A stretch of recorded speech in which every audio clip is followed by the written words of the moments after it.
اب ہم شہر تبلیسی سے سفر کر رہے ہیں، داریال گھاٹی کے راستے سے کاکس پہاڑ کے دامن کی اور یاجوج ماجوج کے غیر مہذب اور ظالم لوگ داریال گھاٹی کے راستے سے آ کر کاکس کے جنوبی علاقے میں لوٹ مارا کرتے تھے۔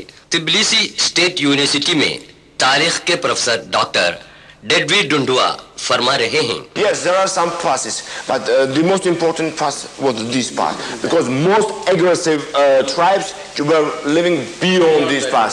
اکثر لوگوں کا خیال ہے کہ ذوالقرنین ایران کے سائرس بادشاہ تھے۔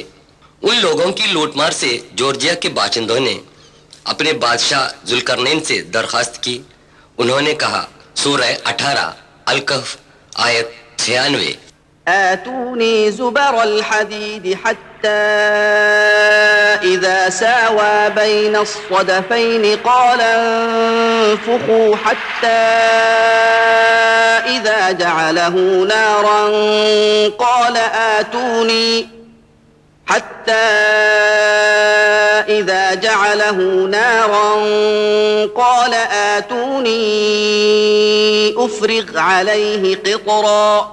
میرے پاس لوہے کے ٹکڑے لاؤ، حتیٰ کہ جب درے کے اوپر کے کناروں تک پہنچ گئی اس نے حکم دیا کہ اس میں آگ لگا دو، یہاں تک کہ جب اس کو بالکل آگ کر دیا تو اس نے کہا، لاؤ میں اس پر پگھلا ہوا تانبا انڈیل دوں۔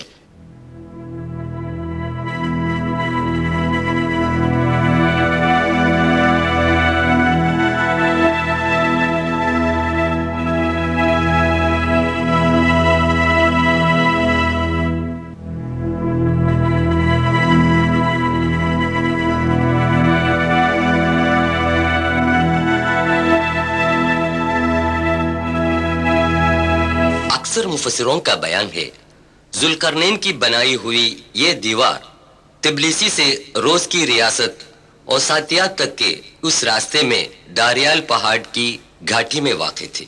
وہ دیوار اتنی مضبوط تھی کہ یاجوج ماجوج کی لوٹ مار سے ذوالقرنین کی قوم بچ گئی۔ آگے چل کر یہ دیوار پورے طور پر برباد کی گئی، اب اس کا نام و نشان باقی نہیں۔ فولادی دیوار بنانے کی تکنیکی صلاحیت ذوالقرنین نے اپنی قوم کی بھلائی کے لیے استعمال کی، اور خدا نے ان کا نام آسمانی کتاب میں قیامت تک جاودان بنا دیا۔ سائنس اور ٹیکنالوجی کی تعلیم یافتہ لوگوں کے لیے ذوالقرنین ایک نمونہ ہے۔ سماج کی ترقی اور بہبودی کے لیے سائنس اور ٹیکنالوجی کا استعمال کریں اور دونوں جہاں میں کامیابی حاصل کریں۔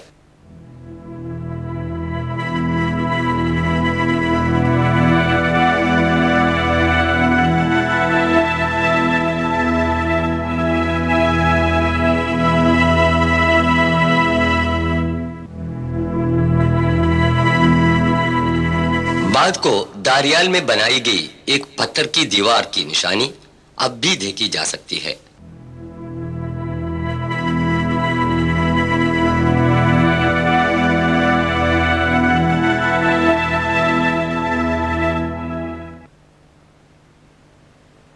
حضرت عیسیٰ علیہ السلام، یہ ہے بیت لحم جو عیسیٰ علیہ السلام کے مقام پیدائش سے مشہور ہے۔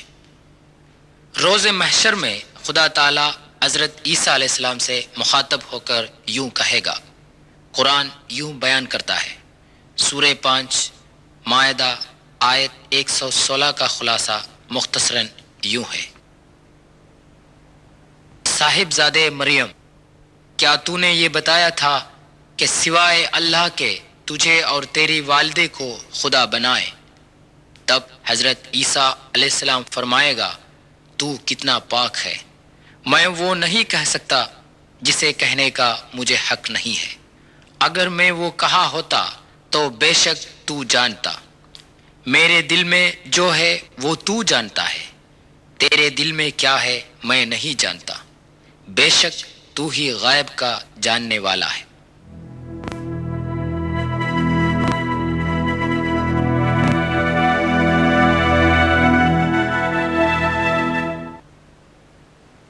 مغرب کا بند،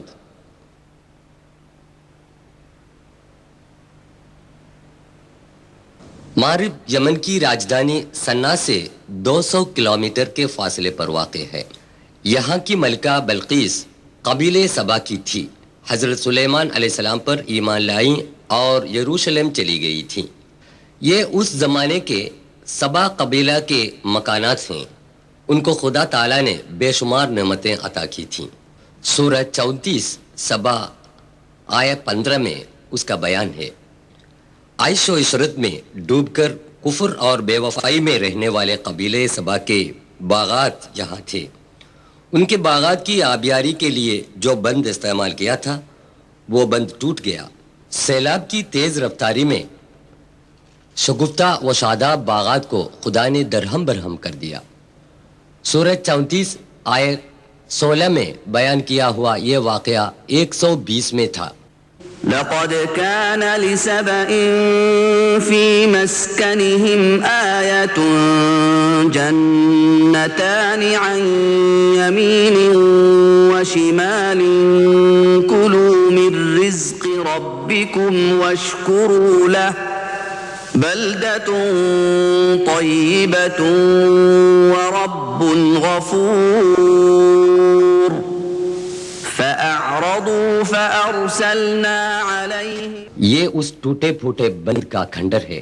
فأعرضوا فأرسلنا عليهم سيل العرم وبدلناهم بجنتيهم جنتين ذواتي أكل خمط وأثل وبدلناهم بجنتيهم جنتين ذواتي أكل خمط وأثل وشيء من سدر قليل.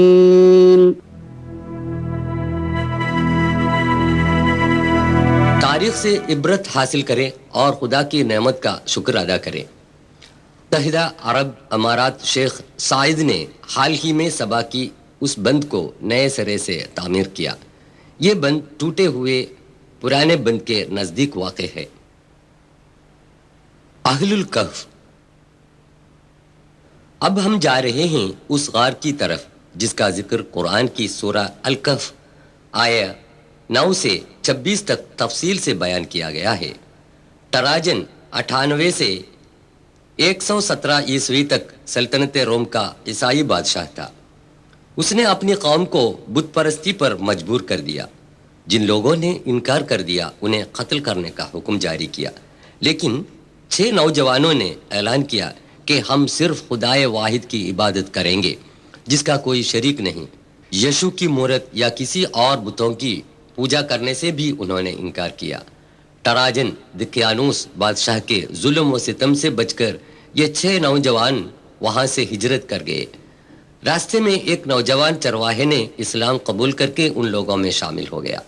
چرواہے کے کتے کو ساتھ لے کر 7 نوجوان جوردان کے پائے تخت عمان کے قریبی علاقے رقیم کے ایک پہاڑ کے دامن میں ایک کوہ میں پناہ لی اور انہوں نے خدا سے دعا کی, اے پروردگار تیری رحمت ہم پر عطا فرما اور ہماری بگڑی بات کو بنا کر ہماری مشکلیں آسان فرما. خدا نے انہیں نڈر بنا دیا اور گہری نیند سلایا. 300 سال کی مسلسل نیند سے یہ نوجوان بیدار ہو گئے تو انہیں ایسا محسوس ہوا کہ ہم چند گھنٹوں کے لیے سو گئے تھے.